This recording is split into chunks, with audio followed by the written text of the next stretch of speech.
चला नमस्कार मित्रांनो, व्हिडिओ काढायचा मुद्दा फक्त असाच आहे की पवन भाईला तुम्ही आम्ही नाही तर अख्खा महाराष्ट्र ओळखते.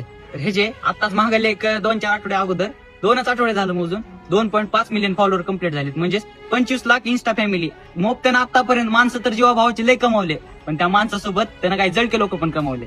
काय प्रत्येकाने गोष्ट लक्षात घ्या भावांनो, जसे त्याचे 2.5 मिलियन फॉलोअर झाले तसंच काही जळक्या लोकांनी काड्या करायला चालू केल्या. ती काड्या पिढ्या पहिल्यापासून 5वीलाच पुंजलेला आहे आमच्या, त्याचं काय नाही. पण आता ह्या महागल्या 1-2 महिन्यापासून जरा जास्त चालू झालं. महागल्या 1-2-3 आठवड्या अगोदर 5 आयडिया त्याच्या हॅक केल्या.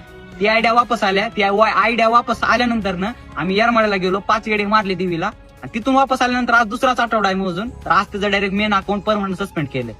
सांगायचा मुद्दा फक्त एवढाच आहे भावना, मला एकच म्हणायचे, त्या पोरानं पहिल्यापासून 5 वर्ष स्वतःच्या कष्टाच्या जोरावर एवढं काय कमवलंय. 25 लाख फॅमिली गोळा करणं म्हणजे काय सोपी गोष्ट नाही. तुम्ही करून दाखवा बरं, होते का तुमच्यानं बघून. सांगायचा मुद्दा फक्त व्हिडिओतून एवढाच आहे, जर एखाद्याची तुमच्यानं बरोबरी होत नसेल ना तर त्याची बदनामी पण करू नका. काय प्रत्येकाने गोष्ट लक्षात घ्या. आणि पवन भाया, तू खचून जाऊ नको, तू असंच पुढे चलत राहा. कारण तुझ्या भावाचा सपोर्ट तुला कायम, मी जोपर्यंत आहे ना तोपर्यंत तुला माझा सपोर्ट कायम असेल. खचून जाऊ नको, येडा मायावर विश्वास ठेवू. महाराष्ट्रातल्या